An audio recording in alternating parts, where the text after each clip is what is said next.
It took the people of Israel a long time to get to the promised land of Canaan. Eventually they settled down, and the land was now called Israel. There were wars and conflicts with other people off and on. Eventually, after 400 years in the land, they wanted a king of their own. Their first king was named Saul. He was a tall and courageous man. But after some time, Saul disobeyed God and started to make bad decisions. God decided that the time had come to give the people of Israel a new king. God sent a prophet named Samuel to a large family with 8 sons to anoint one of them as the new king. When Samuel saw the eldest son, a tall, handsome man, he thought this was surely going to be the new king.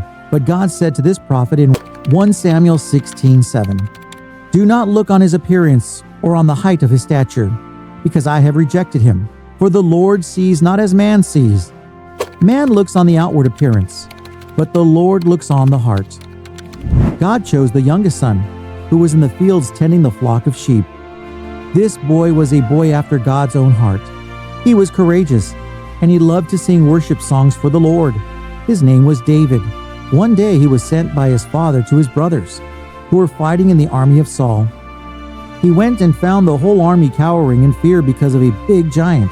Nobody dared to fight the giant. But David went out to fight him, with just a sling and some stones. David said to Goliath the giant, "You come to me with a sword and with a spear and with a javelin, but I come to you in the name of the Lord of hosts, the God of the armies of Israel, whom you have defied. This day the Lord will deliver you into my hand, and I will strike you down and cut off your head. And I will give the dead bodies of the host of the Philistines this day to the birds of the air and to the wild beasts of the earth, that all the earth may know that there is a God in Israel." This is exactly what happened. The giant was hit in the forehead by one of David's stones.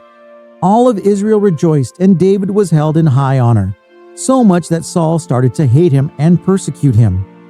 Even though David was anointed as king, it would take many years before he really became king. Saul persecuted him and tried to kill him, but David never took revenge. Eventually, Saul died in battle, and David was crowned king. He made Jerusalem the capital of Israel. It was also called the City of David. 2 Samuel 5:9-10 says, "And David lived in the stronghold and called it the City of David. And David built the city all around him from the Millo inward.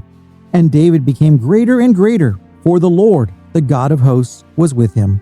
David consulted the Lord each time before he went into battle, and God guided him, as we see in 2 Samuel 5:19.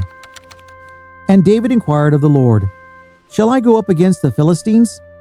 Will you give them into my hand?' And the Lord said to David, 'Go up, for I will certainly give the Philistines into your hand.'" What made David such a good king?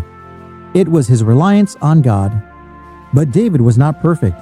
One time he saw a beautiful woman named Bathsheba bathing next to his palace. He slept with her and she became pregnant, and he made sure that her husband was killed in battle to cover up his actions. This was a terrible sin, and God sent a prophet to confront David with his sin. David would be punished. The son David and Bathsheba had together would die. Also, the harmony in David's family would be gone. When David realized what he had done, he confessed his sins and asked for forgiveness. Even though he was punished, God forgave him, and his relationship with God was restored. God gave David and Bathsheba another son, Solomon, and he would become a very rich and successful king after David. David wanted very much to build a temple for God. He gathered many resources to build it. He designed it, but God told him he was not going to be the one to build the temple. His son Solomon would do it. God also told David in 2 Samuel 7:16, "And your house and your kingdom shall be made sure forever before me. Your throne shall be established forever." You know what this means? It means that for hundreds of years, descendants of David would be king in Jerusalem. But it means something even more wonderful. The promised Savior would be a descendant of David. He would be born from the same tribe as David, the tribe of Judah. David loved to play his lyre and sing to the Lord. Throughout his life, he wrote a lot of worship songs which are now included in the Bible. These songs are called Psalms. Many of these songs are still sung today. The most famous one of all is Psalm 23. "The Lord is my shepherd, I shall not want. He makes me lie down in green pastures. He leads me beside still waters. He restores my soul. He leads me in paths of righteousness for his name's sake. Even though I walk through the valley of the shadow of death, I will fear no evil, for you are with me. Your rod and your staff, they comfort me. You prepare a table before me in the presence of my enemies. You anoint my head with oil. My cup overflows. Surely goodness and mercy shall follow me all the days of my life, and I shall dwell in the house of the Lord forever. David was a gifted man. He was a hero, a general, a king, a poet, a musician. But most important of all, he was a man after God's own heart. Even though David was not perfect, he really loved the Lord. But David was not the one who could bring salvation. He was not the Savior. However, the Savior was going to be born from David's family.